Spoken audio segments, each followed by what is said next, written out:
বিসমিল্লাহির রহমানির রহিম। আরবি করব অথবা কুরবান শব্দটি উর্দু এবং ফার্সিতে কুরবানিতে রূপান্তরিত হয়েছে, যার অর্থ নৈকট্য বা সান্নিধ্য। পবিত্র কুরআনে কুরবানির একাধিক সমার্থক শব্দের ব্যবহার আছে। ঈদে পশু কুরবানি মূলত আমাদের আল্লাহর নৈকট্য লাভের প্রত্যাশার প্রতিফলন। মনে প্রবল ইচ্ছা থাকা সত্ত্বেও অনেক মানুষ আর্থিক টানাপোড়েনে এই আমল বঞ্চিত হন। আজ এই ওয়াজিব আমলটি করার জন্য আমাদের আর্থিক সামর্থ্যের পরিমাণ সম্পর্কে জানব। তার আগে চলুন জেনে নেই কুরবানি সম্পর্কে আল্লাহ পাক কি বলেছেন। পবিত্র কুরআন মজিদে ইরশাদ হয়েছে, প্রত্যেক জাতির জন্য আমি কুরবানির নিয়ম করে দিয়েছি, যাতে তারা আল্লাহ তাআলার নাম স্মরণ করতে পারে, যে সমস্ত জন্তু তিনি রিজিক হিসেবে দিয়েছেন তার ওপর। তোমাদের ইলাহ তো এক ইলাহ, অতএব তাঁরই কাছে আত্মসমর্পণ করো আর অনুগতদের সুসংবাদ দাও। সূরা আল হাজ আয়াত ৩৪। এবার চলুন জেনে নেই একজন মানুষ সর্বনিম্ন কতটুকু আর্থিক সামর্থ্যবান হলে তার উপর কুরবানি ওয়াজিব হয়।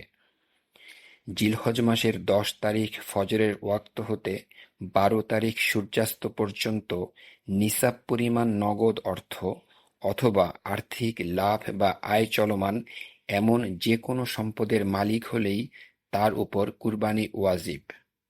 নিসাব পরিমাণ বলতে বোঝায় শরীয়ত নির্ধারিত অর্থ বা সম্পদের সর্বনিম্ন পর্যায়।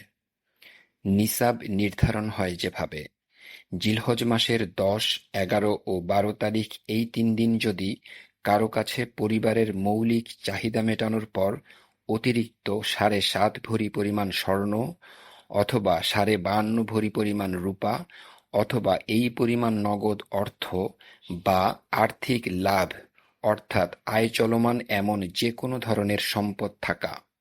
এক্ষেত্রে উল্লেখ্য, কারো কাছে যদি কুরবানির পশু কেনার মতো নগদ অর্থ না থাকে, তবে তাকে সম্পদ বিক্রি বা নিকটতম সময়ে পরিশোধের সমঝোতার মাধ্যমে ধারকর্জ করে হলেও কুরবানি করতে হবে। এই ব্যাপারটি না জানার কারণে আমাদের মধ্যে অনেকেই কুরবানি করার সওয়াব হতে বঞ্চিত ও গুনাহগার হচ্ছেন। আল্লাহ আমাদের ন্যূনতম পাপ থেকেও হিফাজত করুন। আমিন।